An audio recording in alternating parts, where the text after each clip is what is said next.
ओम गणेशाय नमो नमः। आज हम अश्विनी मास के कृष्ण पक्ष की चतुर्थी की व्रत कथा सुनेंगे। अश्विनी मास के कृष्ण पक्ष की चतुर्थी को विघ्नराज संकष्टी चतुर्थी कहा जाता है।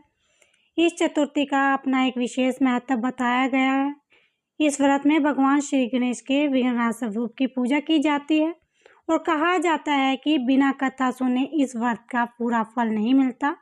इस व्रत की कथा स्वयं भगवान श्री गणेश ने देवी पार्वती को सुनाई थी। तो आइए सुनते हैं विघ्नराज संकष्टी चतुर्थी की व्रत कथा। एक बार माता पार्वती ने श्री गणेश जी से अश्विनी मास के कृष्ण पक्ष की चतुर्थी की व्रत कथा पूछी तो गणेश जी ने बताया कि द्वापर युग में बाणसूर नाम का एक पराक्रमी राक्षस था। उसकी पुत्री का नाम उषा था। एक दिन उषा ने रात को स्वप्ने में एक युवक को देखा। उषा उस युवक से प्रेम करने लगी। उसने ये बात अपनी सहेली चित्रलेखा को बताई। चित्रलेखा ने उषा के कहे अनुसार एक चित्र बनाया जो बिल्कुल सपने में दिखे युवक जैसा था। चित्र देखकर उषा ने अपनी सहेली चित्रलेखा से कहा कि इस युवक को कहीं से भी ढूंढकर मेरे पास ले आओ, नहीं तो मैं अपने प्राण त्याग दूंगी। सहेली की ये बात सुनकर चित्रलेखा उस युवक को ढूंढने द्वारका पहुंची। चित्रलेखा राक्षसी माया जानती थी। उसने वहां अनुज को पहचान कर उसने उसका अपहरण कर लिया और रात्रि में पलंग सहित अनुज को उठाकर वो गोधूली बेला में बाणसूर की नगरी में प्रवेश हुई। इधर प्रद्युम्न को पुत्र शोक के कारण असंध्या रोग से ग्रसित होना पड़ा। अपने पुत्र प्रद्युम्न एवं पौत्र अनुज की घटना से श्री कृष्ण जी व्याकुल हो उठे।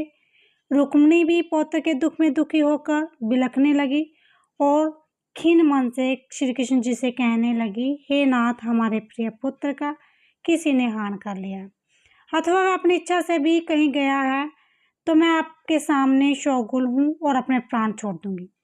रुक्मिणी की ऐसी बात सुनकर श्री कृष्ण जी एक सभा में उपस्थित हुए। वहां उन्होंने परम तेजस्वी लोमस ऋषि के दर्शन किए। उन्हें प्रणाम करके श्री कृष्ण ने पूरी की पूरी घटना लोमस ऋषि को कह सुनाई। श्री कृष्ण ने लोमस ऋषि से पूछा कि हे मुनिवर, हमारे पोते को कौन ले गया है? उसका अपहरण तो नहीं हुआ? कहीं वो स्वयं तो नहीं चला गया?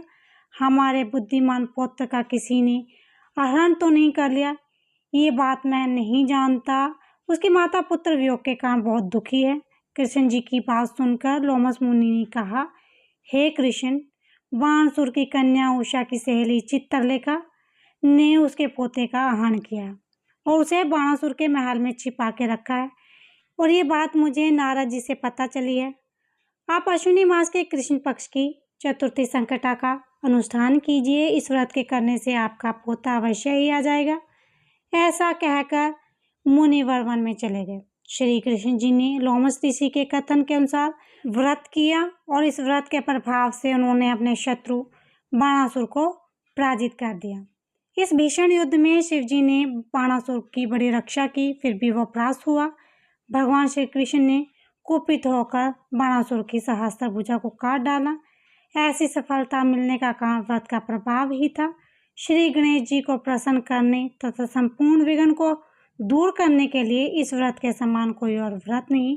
बोलो गणपति भगवान की जय।